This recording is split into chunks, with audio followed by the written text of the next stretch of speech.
अस्सलाम वालेकुम रहमतुल्लाहि वबरकात। अल्लाह के नाम से शुरू जो बड़ा मेहरबान और निहायत रहम करने वाला है। 22 जनवरी 2024 को होने वाले रामलला के अयोध्या में प्राण प्रतिष्ठा पर इलाहाबाद की हाई कोर्ट रोक लगा सकती है। यह खबर वायरल होती ही मोदी जी डर गए, लिटरली मोदी जी रोने लगे और अयोध्या से मोदी जी की सारी तस्वीरों को हटा दिया गया है। पूरा मामला क्या है? इलाहाबाद हाई कोर्ट में एक पिटीशन दायर किया गया है जिसमें यह मांग की गई है कि 22 जनवरी 2024 को होने वाले अयोध्या में प्राण प्रतिष्ठा पर रोक लगा दी जाए। अब सवाल यह पैदा होता है कि ये आखिर पिटीशन किसने दायर की है? तो 17 जनवरी 2024 को पब्लिक लिटिगेशन ने इलाहाबाद हाई कोर्ट में PIL दाखिल कर एक बड़ी मांग कर दी है, जिससे मोदी जी टेंशन में हैं। इस PIL में कहा गया कि चारों शंकराचार्य जो इस वक्त मोदी के खिलाफ मोर्चा खोले हुए हैं, उनके अनुसार सनातन धर्म में किसी भी ऐसी मंदिर पर मूर्ति लगाना जो मंदिर कंप्लीट ना हो, यह सनातन धर्म का अपमान है, यह धर्म का अपमान है, धर्म का उल्लंघन है। जिसके तहत उन्होंने मांग की है कि इलाहाबाद हाई कोर्ट सनातन धर्म को बचाने के लिए मोदी द्वारा की जाने वाली 22 जनवरी को राम मंदिर का इनॉग्रेशन एवं प्राण प्रतिष्ठा पर रोक लगा दी जाए। अब आप में से बहुत सारे लोगों का सवाल होगा कि आज 19 जनवरी है, 3 दिन बाद प्राण प्रतिष्ठा होना है, क्या इलाहाबाद हाईकोर्ट इस पर रोक लगाएगी? तो मेरा जवाब है नहीं, और मैं इस मामले पर मोदी जी के साथ हूं। हैरान मत होइए, मैं आपको डिटेल से बताता हूं मैं ऐसा क्यों कह रहा हूं। मोदी जी के अलावा जो 4 पंडित हैं जो मोदी जी के खिलाफ मोर्चा खोले हुए हैं, इनकी नजर में मोदी जी को सनातन धर्म का कोई जानकारी नहीं है। इन चारों पंडितों की नजर में मोदी जी एक ज्ञान से पैदल है, इनको सनातन धर्म के बारे में कोई आइडिया नहीं है। लेकिन मैं कहूंगा कि अगर मोदी जी को ऐसा लगता है कि 22 जनवरी 2024 को रामलला का प्राण प्रतिष्ठा होना चाहिए तो होना चाहिए। देश में वही होगा जो मोदी जी कहेंगे, ना कि वो होगा जो सनातन धर्म में लिखा है, ना कि तुम जैसे पंडितों का कहना है। अब चारों पंडित कितना ही गला फाड़ ले और कितना ही मोदी जी के खिलाफ मोर्चा खोल दे, लेकिन मोदी जी अगर चाहते हैं कि 22 जनवरी को प्राण प्रतिष्ठा होनी चाहिए तो होनी चाहिए। मैं एक भारतीय मुसलमान होने के नाते मोदी जी के साथ खड़ा हूं, और आपको पता है ये चारों शंकराचार्यों पर जान का खतरा मंडरा रहा है, इनकी जान खतरे में जा चुकी है। इन चारों में से एक शंकराचार्य ने हाल ही में एक इंटरव्यू देते हुए अतीक अहमद का जिक्र किया है। अब आप सोचोगे अतीक अहमद का राम मंदिर और प्राण प्रतिष्ठा का क्या लेना देना है? इस शंकराचार्य ने अतीक अहमद का जिक्र करते हुए कहा कि जिस तरीके से पुलिस कस्टडी में अतीक अहमद की निर्मम हत्या कर दी गई है, कोर्ट ने उसके साथ इंसाफ नहीं किया है। इसलिए क्योंकि शंकराचार्य को डर है कि जिस तरीके से इन्होंने मोदी जी के खिलाफ मोर्चा खोला है और सनातन धर्म बचाने का जो अभियान छेड़ा है, जिससे मोदी जी के छवि में बहुत ज्यादा नुकसान हो रहा है, इनको डर है शायद कि जिस तरीके से अतीक अहमद की निर्मम हत्या कर दी गई, उसी तरीके से इनको किसी केस में फंसाकर फिर यूपी पुलिस द्वारा इनकाउंटर में मार दिया जाएगा। इसी वजह से आज चारों शंकराचार्य डरे हुए हैं, मोदी जी के खिलाफ मोर्चा खोलकर फंसे हुए हैं और इन सबको अपना जान का खतरा लग रहा है। खैर, इसी बीच खबर यह आई कि नरेंद्र मोदी जी की सरकार ने कई सारे स्टेट गवर्नमेंट, बीजेपी की जो गवर्नमेंट है, वहां पर ईद मिलादुन नबी की जो छुट्टी होती थी उसको खत्म कर दिया और जुम्मा के नमाज में जो 30 मिनट का ब्रेक मिलता था वो भी खत्म कर दिया, जिससे ओवैसी साहब भड़क गए। ओवैसी साहब कह रहे हैं कि पहले मुस्लिम अपीसमेंट पॉलिटिक्स नाम की एक राजनीति चलती थी जो कि फेक थी, लेकिन अब मेजोरिटी अपीसमेंट पॉलिटिक्स चल रही है। अगर आपको मुसलमानों के धार्मिक त्योहारों से अगर चिढ़ है तो फिर कैसे 22 जनवरी 2024 को भारतीय जनता पार्टी की सरकार 22 जनवरी को आधा दिन का छुट्टी का प्रस्ताव ला चुकी है। तो एक तरफ आप अपने भगवान को मानते हुए आधा दिन का छुट्टी देते हैं, वहीं दूसरी तरफ मुसलमानों द्वारा मनाए जाने वाली बरेलवी कम्युनिटी द्वारा ईद मिलादुन नबी पर आप कैसे रोक लगा सकते हैं?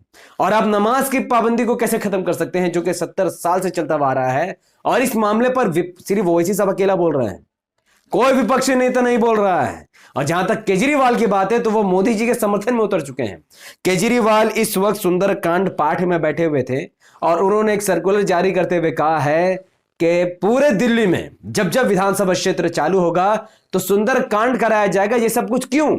22 जनवरी 2024 में होने वाले प्राण प्रतिष्ठा को लेकर अरविंद केजरीवाल की राजनीति भी कट्टर हिंदुत्व वाली छवि की हो गई है, वो भी कट्टर हिंदुत्व नेता बनना चाहते हैं। अब दिल्ली के जो लाखों मुसलमान जो अरविंद केजरीवाल को अपना बाप बनाकर बैठे हुए थे और जितने मुस्लिम विधायक उन्होंने जिताकर भेजे हैं, तो क्या मुस्लिम विधायक विधानसभा में जाकर अरविंद केजरीवाल की गुलामी में, रामलला की मोहब्बत में सुंदर कांड का पाठ पढ़ेंगे? इसका जवाब मैं दिल्ली के मुसलमानों पर ही छोड़ देता हूं। अब मोदी जी के डर के बारे में बात करते हैं। एक दिन पहले 18 जनवरी 2023 को अयोध्या के कई सारे लैंपोस्ट में श्री राम जी की तस्वीर के साथ साथ मोदी जी की तस्वीर लगाई गई थी, जिसके बाद सोशल मीडिया में काफी थूथू होने लगी। अब मोदी जी, मुझे यकीन नहीं होता कि मोदी जी सोशल मीडिया की थूथू से इतना डर गए कि उन्होंने सारी तस्वीरों को हटा दिया है। अब अयोध्या में सिर्फ श्री राम जी की तस्वीर है, मोदी जी की एक भी तस्वीर आपको पूरे अयोध्या में नहीं मिलेगी। जहां जहां राम की तस्वीर है वहां राम जी की ही तस्वीर रहेगी, मोदी जी की तस्वीर वहां से गायब हो चुकी हैं। और जहां तक रोने का सवाल है मोदी जी का, तो मोदी जी आज ही के दिन एक स्पीच दे रहे थे जिसमें वो कह रहे थे कि आज जो पक्के मकान पे वो बच्चों को रहते हुए देख रहे हैं, जब वो बच्चे थे तो उन्हें भी पक्के मकान में रहने का बहुत शौक था। इससे वो भावुक हो गए, पानी पीकर रोने लगे। अब उनका रोने का मैं मजाक नहीं उड़ा रहा, मुझे हंसी इसलिए आ रहा है कि दुनिया का कौन सा ऐसा बच्चा है जिसके अंदर चाहत होती है कि वो पक्के मकान में रहे। बच्चों के अंदर ये समझ ही नहीं होती है कि कौन सा कच्चा मकान, कौन सा पक्का मकान। बच्चों को बस इस बात से मतलब होती है कि मेरे माँ बाप मेरे साथ है या नहीं है। लेकिन मोदी जी को उनके माँ बाप से लगता है कोई मतलब नहीं था शुरू से ही, आज भी नहीं है, लेकिन सिर्फ उनको पक्के मकान से मोहब्बत थी, इसीलिए आज वो पक्के मकान बढ़ते हुए लोगों को देखकर रो रहे हैं। लेकिन ये नाटक है, क्योंकि खुद एक महिला जिसको पक्का मकान मिला आवास योजना के तहत, उसने मोदी जी की पोल खोल दी है। उस महिला को जब पक्का मकान की चाबी दी जा रही थी, अलॉट किया जा रहा था, तो उससे पूछा गया कि आपको पक्का मकान मिल गया? उसने कहा हाँ। क्या किसी ने पैसे मांगे? उसने ऑन द स्पॉट भरी महफिल में हजारों लोगों के सामने माइक में कह दिया कि हाँ, हमसे 30,000 रुपए लिए गए हैं तब जाकर यह पक्का मकान मिला। तो भैया इससे साबित होता है कि भारतीय जनता पार्टी, उसके एमपी एमएलए या काउंसिलर भारत का, दुनिया का सबसे भ्रष्ट पार्टी है, सबसे भ्रष्ट सरकार है बीजेपी, सबसे भ्रष्ट नेता बीजेपी में है, जो एक गरीब महिला को घर देने से पहले 30,000 रुपए की वसूली कर रहे हैं, जबकि ये घर मोदी जी के कमाई से नहीं है, ना ही बीजेपी के कोई बाप दादाओं की कमाई है। उनको जो घर मिल रहा है वो भारत के 140 करोड़ लोगों के टैक्स के पैसों की वजह से मिल रहा है। तो जब भारत के लोगों के टैक्स के पैसों की वजह से गरीब को घर मिल रहा है, तो 30,000 रुपए खाने का हक किसको बनता है? इसीलिए मैं कहता हूं कि शरिया लॉ बहुत जरूरी है। शरिया लॉ में करप्शन करने की सजा हाथ काट देना है। अगर कोई करप्शन करता है तो उसका हाथ काट दो, चोरी करता है उसका हाथ काट दो। लेकिन भारत में करप्शन की सजा कुछ नहीं। अरे शरिया लॉ नहीं भी लाना है तो कम से कम एक ऐसा लॉ लाना चाहिए जिससे जो करप्शन करता है, किसी गरीब को परेशान करता है, उसको कम से कम फांसी की सजा हो जानी चाहिए, उस पर देशद्रोह लगना चाहिए। लेकिन ऐसा होता नहीं है। अब बात कीजिए रामलला के बारे में। ये अपने आप में बहुत बड़ी कंट्रोवर्सी है और एक भारतीय मुसलमान होने के नाते मैं इसका जिक्र कर रहा हूं अपनी जान को खतरे में डालकर, लेकिन मुझे कोई परवाह नहीं है क्योंकि ये सच्चाई है। पहली तस्वीर में देखा गया कि रामलला की जो मूर्ति थी उसको पूरा तरीके से ढका गया था, दूसरी तस्वीर में आधा खोल दिया गया था, तीसरी तस्वीर में जब पूरी मूर्ति को लोगों ने देखा, सोशल मीडिया में बाबेला हो गया कि यार ये तो 5-6 साल कोई बच्चे की मूर्ति लग रही है। एक तरफ हिंदुत्व जो ठेकेदार है वो कह रहे हैं और बीजेपी के नेता कहते हैं 500 सालों से, 450 सालों से रामलला का वनवास खत्म हो गया और अब वो मंदिर में प्रवेश करने वाले हैं। अब उनका मंदिर में उनका घर बन गया है, अब उनको पक्का मकान मिला है। तो 450 साल से जब राम जी इंतजार कर रहे हैं या फिर जंगल में जाकर जैसा वो वनवास काट रहे थे, तो इस छोटे बच्चे की मूर्ति बनाने की क्या थी? और ये भी सवाल पैदा होता है कि कौन डिसाइड करता है कि ये मूर्ति वाकई में श्री राम जी की है भी कि नहीं है? कौन इस बात को डिसाइड करता है कि अगर वाकई में रामायण जैसा कुछ हुआ भी था तो क्या राम जी ऐसे ही दिखते थे, उनका बचपना ऐसा ही दिखता था? कौन इस बात का डिसाइड करेगा?